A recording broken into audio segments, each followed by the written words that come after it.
Hi guys, good afternoon. So இதயம் serial review பார்த்துடலாமா? அதுக்கு முன்னாடி நம்ம சேனலை சப்ஸ்கிரைப் பண்ண மறந்துடாதீங்க. லைக் பண்ணுங்கள், ஷேர் பண்ணுங்கள், கமெண்ட்ஸ் பண்ணுங்கள். ஸோ இதயம் சீரியல் இன்றைக்கி எபிசோடை ஃபஸ்ட்டு நம்ம பேசிடுறேன், அதுக்கப்புறம் ரிவ்யூ பண்ணிக்கலாம், ஓகேவா? ஸோ வீடியோ வந்து எப்போத்தான் லென்த்தாகவே போயிட்டுருக்கு, அதனால் இந்த தடவை கொஞ்சம் சீக்கிரமாகவே முடிச்சிடலான்னு நினைக்கிறேன். அதாவது என்ன அப்படின்னா, எபிசோடில் ஃபஸ்ட்டு வந்து அந்த அபியை வந்து ஹாஸ்பிட்டலுக்கு கூட்டிகிட்டு போகிறாங்க. சுதாகரும் மித்ரா வந்துட்டு சுதாகர்கிட்ட நீங்கள் முதல்ல அபி ஹாஸ்பிட்டல் கூட்டிகிட்டு போங்க, நானும் நிஷாவும் முக்கியமான வேலையாக வெளியில் போக வேண்டியிருக்குன்னு சொல்கிறாள். அதுக்கப்புறம் என்ன முக்கியமான வேலைன்னு கேட்டோடனே அதெல்லாம் சொல்ல மாட்டேங்கிறா, நான் வந்து சொல்கிறேன்னு சொல்லிட்டு போயிடுறான். இந்த சைடு ஆதியும் பாரதியும் காஞ்சிபுரத்தை நோக்கி பயணம் பண்ணிகிட்டு இருக்கிறாங்க. இங்கிட்ட சுதாகர் அபியை கூட்டிகிட்டு ஹாஸ்பிட்டல் போகிறாரு. இங்கிட்ட மித்ரா நிஷா ரெண்டு பேரும் கார் எடுத்துகிட்டு காஞ்சிபுரம் போயிட்டுருக்காங்க. அதுக்கப்புறம் என்ன நடக்குது, பாரதி வந்து காருக்குள்ளே வந்து நீங்கள் எங்கே போகிறீங்க, என்னை எங்கே கூட்டிகிட்டு போகிறீங்க என்ன அப்படின்னு சொல்லி தோணத்தோணும் கேள்வி கேட்டே இருக்காப்புல.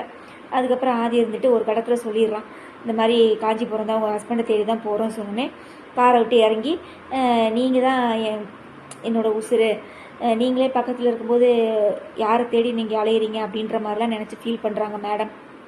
அதுக்கப்புறம் ப்ளீஸ் பாரதி வாங்க, அடுத்தவங்க விஷயத்தில் பர்சனலில் நான் தலையிடக்கூடாதுன்னு நினைப்பேன், இருந்தாலும் உங்களுக்காக குழந்தைங்களுக்காக தான் அப்படின்னு சொல்லி சொன்னோன்னே சரி வாங்கன்னு சொல்லிட்டு போகிறாங்க.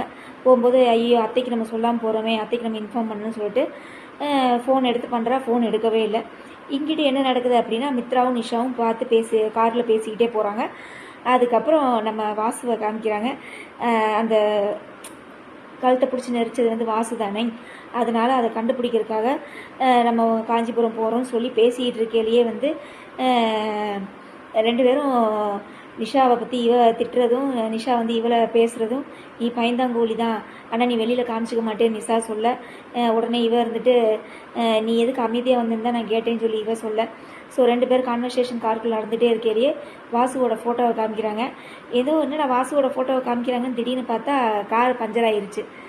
புரியுதுங்களா? அதாவது வாசு வந்து தெரிஞ்சிக்கக்கூடாது, நம்மளை பற்றி இவ தெரிஞ்சிக்கக்கூடாது, அப்படி தெரிஞ்சுக்கிட்டானா நம்மளை வந்து ஏதாவது செஞ்சிருவான்னு சொல்லி வாசுக்கு தெரிஞ்சிருச்சா என்னன்னு தெரியல, காரை பஞ்சர் பண்ணி விட்டான். சரி காரை பஞ்சர் பண்ணிவிட்டு ரெண்டு பேரும் கீழே இறங்கி மெக்கானிக் ஷாப் எங்கே இருக்குன்னு கேட்டுட்ருக்கையிலேயே நம்ம துரை வர்றாரு. ஃபஸ்ட்டு சீசனில் இருந்தார் பாருங்க வில்ல, நம்ம வாசுவோட தம்பி துரை. நான் உண்மையிலே இதை எக்ஸ்பெக்ட் பண்ணவே இல்லை கைஸ். சரியா, நல்ல ஹீரோ, அழகான ஹீரோ, அவனுக்குன்னு தனியாக ஒரு சீரியல் கூட எடுக்கலாம், நல்ல அழகாக இருக்கார் ஆள். சரிங்களா, நல்லா வில்லன், ஆனால் வில்லன் கேரக்டருக்கு சூப்பராக தான் இருக்கார், ஹீரோவாக இருக்கிறதுக்கு நல்லா தான் இருக்கார். சரியா, ஸோ நான் கூட துரையை காமிச்சோன்னே சரி துரை மூலியமாக கூட ஏதாவது ஒரு இல்லை என்ன சொல்கிறது சேஞ்சஸ் நடக்கலாம் சீரியலில் அப்படின்னு சொல்லி ஒரு சின்ன ஒரு சந்தோஷம் வந்துச்சுன்னு வச்சுக்கோங்களேன் துரையை பார்த்த உடனே. அதுக்கப்புறம் என்ன நடக்குது, இந்த மாதிரி காசை கொடுத்து எனக்கு ஹெல்ப் பண்ணுங்கன்னு சொல்லி மித்ரா கேட்க, இந்த காசுக்காக நான் உங்களுக்கு பண்ணலைங்க, நீங்கள் வீட்டுக்கு வாங்க, எங்கள் வீடு பக்கத்தில் தான், நான் நல்லவன் தாங்க வாங்க அப்படின்னு சொல்லி கூட்டிகிட்டு போகிறாப்புல. அதுக்கப்புறம் அவங்க அம்மா ரெடி ஆகிட்டாலாட்டு வாசுவோட அம்மா, அதாவது பாரதியோட அத்தை. முதல்ல காமிக்கும் போது படுக்கையாக காமிச்சிருப்பாங்க இல்லையா, இப்போ வந்து நல்லா ரெடி ஆகிட்டாங்க, வீடெல்லாம் கூட்டுறாங்க, இந்த கை மட்டும் இப்படியே வச்சுட்டு நடிச்சிட்டு இருக்கிறாங்க. நல்லா பேசுகிறாங்க, வாயெல்லாம் வந்து ஃபஸ்ட்டு சீனில் காமிக்கும்போது வாயெல்லாம் லைட்டாக இதாக இருந்தது, இப்போ வாயெல்லாம் நேர் பண்ணி நல்லா பேசுகிற மாதிரி நல்லா ஆகிட்டாங்கன்னு வச்சுக்கோங்களேன். உடனே ரெண்டு பேரும் வரதை பார்த்துட்டு ரெண்டு பேரும் ஒன்றா வர்றாங்க, அப்போ சேர்ந்துட்டாங்களாட்டிருக்கு, ஆதிக்கு பழைய ஞாபகம்லாம் வந்து ஒன்று சேர்ந்துட்டாங்கன்னு நினச்சி தப்பாக நினச்சிட்டாங்க. ஸோ நினச்சங்காட்டியும் வாங்க ரெண்டு பேரும் ஒன்றா வந்து ரொம்ப சந்தோஷம்னு சொன்னோன்னே பாரதிக்கு வந்து ஐயோ நம்ம ரெண்டு பேரும் ஒன்றா வந்ததை பார்த்து இவங்க தப்பாக நினச்சிட்டாங்களே அப்படின்னு சொல்லிட்டு அவர் சைகளே செய்கிறா. சொன்னோடனே அவர் வந்து என் வீட்டுக்காரை தேடி வந்திருக்காருன்னு சொன்னோடனே அவங்க அந்த அம்மா புரிஞ்சங்காட்டி வாங்க வந்து உட்காருங்கன்னு சொல்லி அப்புறம் ரெண்டு பேரும் நல்லா விசாரிக்கிறாங்க. ஆதி தமிழெல்லாம் கூட்டி வந்திருக்கலாம்ல பாரதி அப்படிங்கிற. ஆமாம் கூட்டு வந்திருக்கலாம்ல கேஸ், அவளும் பாட்டி தானே, பார்க்கணுன்னு ஆசைப்படுவாள்ல, ஒரு நாள் கூட அந்த குழந்தைங்கள வந்து அவள் வந்து இதை தான் நம்ம பாட்டி அப்படின்னு சொல்லி கூட்டிகிட்டு வந்து காமிக்கலாம்ல கைஸ். எப்போ பார்த்தாலும் கண்டுபிடிக்கிறதுக்காகவே காஞ்சிபுரம் வர்ற மாதிரியே எடுக்கிறாங்க. அதுக்கப்புறம் வந்து என்ன நடக்குது, ரெண்டு பேரும் பேசுகிறாங்க. இதுக்கிடையில் வந்து துரையும் வந்து கரெக்டாக மித்ராவையும் நிஷாவையும் அதே வீட்டுக்கே கூட்டிகிட்டு வந்தங்காட்டியும் மித்ரா பார்த்துட்றா, ஆதி இருந்து உட்காந்துருக்கத மித்ரா பார்த்துட்றா, நிஷாவும் பார்த்துட்றாங்க. உடனே நம்ம இங்கே வந்ததை பார்த்தோம்னா ஆதி வந்து எதாவது நினச்சிக்கோன்னு சொல்லிட்டு ஃபோன் பேசுகிற மாதிரி வெளியில் போயிடுறாங்க ரெண்டு பேரும். அதுக்கப்புறம் வந்து துரை உள்ளே வரான். உள்ளே வந்து பார்த்தோன்னே ஆதியும் பாரதியும் உள்ளே உட்காந்துருக்கத பார்த்தோன்னே வர்றவராதவங்களாம் வந்திருக்காங்க அப்படின்னு சொல்லிட்டு கிண்டலாக உள்ளே வர்றான். நான் கூட அப்போ கூட ஏதாவது உண்மையை சொல்லுவாங்களா, நீ தானே அவளோட புருஷன்னு சொல்லி சொல்லுவான்னு நினச்சேன். ஐயோ, ட்விஸ்ட்டு மேலே ட்விஸ்ட்டாக கொண்டு போயிட்டுருக்குறாங்க. இவங்க 2 பேரும் பேசுகிறத வச்சு அவனுக்கு ஒரு கணிப்பு வந்துருச்சு. என்னடா இது, இவன் வந்து பாரதியோட புருஷன் யாருன்னு ஆதி கேட்க, என்னது பாரதியோட புருஷன் யாரா, நான் யாரா, அவன் துறையை பார்த்துட்டு நீங்கள் யாருன்னு கேட்டனே அவன் அதுக்கு ஷாக் ஆகுறான். ஐயையோ, என்னடா இது பெரிய ட்விஸ்ட்டாக இருக்குதே, இங்கே என்ன நடக்குது அப்படின்னு சொல்லி துரைக்கே ஒன்றும் புரியலை. அதுக்கப்புறம் அவனும் வந்து அந்த நிலைமைக்கு தகுந்த மாதிரி என்ன சொல்லிட்டான், ஆமாம் பாரதியோட புருஷன் யாருன்னே தெரியாது அப்படின்ட்டான். பாரதியோட புருஷன் எங்கே இருக்கானே எங்களுக்கு தெரியாது அப்படின்னு சொல்லி சொன்னங்காட்டியும், ஆனால் ஒரு ட்விஸ்ட்டாகவே இருக்குது பார்த்தீங்களா கைஸ். பாரதியோட புருஷன் இவங்க அத்தையாமா, இவன் வந்து தம்பியாமா, ஆனால் பாரதி புருஷனை மட்டும் இவன் பார்க்கலேங்கிறான். இந்த அம்மா வந்துட்டு இப்போ தான் இருந்தால் வெளியே போனான் அப்படிங்கிறான். எனக்கு ஒன்றுமே புரியல. மொத்தத்தில் வாசுவோட ஃபோட்டோவை ஆதி பார்க்கணும், சரிங்களா? வாசுவோட ஃபோட்டோவை ஆதி பார்க்கணும். அப்படி ஆதி பார்த்தாலும் அவனுக்கு ஞாபகம் வருமா என்னங்கிறது தெரியல. ஒருவேளை அப்படி ஞாபகம் வந்தால் ரொம்ப சந்தோஷமாக இருக்கும். இல்லை அப்படின்னா துரை மூலியமாக தெரியறதுக்கான வாய்ப்புகள் இருக்குது. ஏன்னா அவன் தான் காசுக்கு ஆசைப்படுறவனாச்சு. அதனால் எந்த வேணாலும் நடக்கலாம். இல்லைனா பாரதியை பிளாக்மெயில் பண்ணலாம். நான் இந்த மாதிரி உன் புருஷங்க ஆதிக்கிட்ட உண்மையெல்லாம் சொல்லிடுவேன் அப்படின்னு சொல்லி அதை மிரட்டி பாரதிக்கிட்ட பணம் வாங்கலாம். ஸோ என்ன வேணாலும் நடக்கலான்னு வச்சுக்கோங்களேன். ஆனால் எனக்கு தெரிஞ்சு இவங்க போனதுக்கப்புறம் மித்ராவும் நிஷாவும் உள்ளே வருவாங்கன்னு நினைக்கிறேன். அப்படியே தான் இருக்குது. நான் தான் சொல்ல, மித்ராவுக்கு தான் ஃபஸ்ட்டு உண்மை தெரியும். ஆனால் வாசு வந்து தெரிஞ்சுக்க விடமாட்டான்னு நினைக்கிறேன். அப்படி தெரிஞ்சுக்கிட்டான்னு வச்சுக்கோங்களேன், மித்ராவோட செயல்லாம் வேறு மாதிரி இருக்கும்.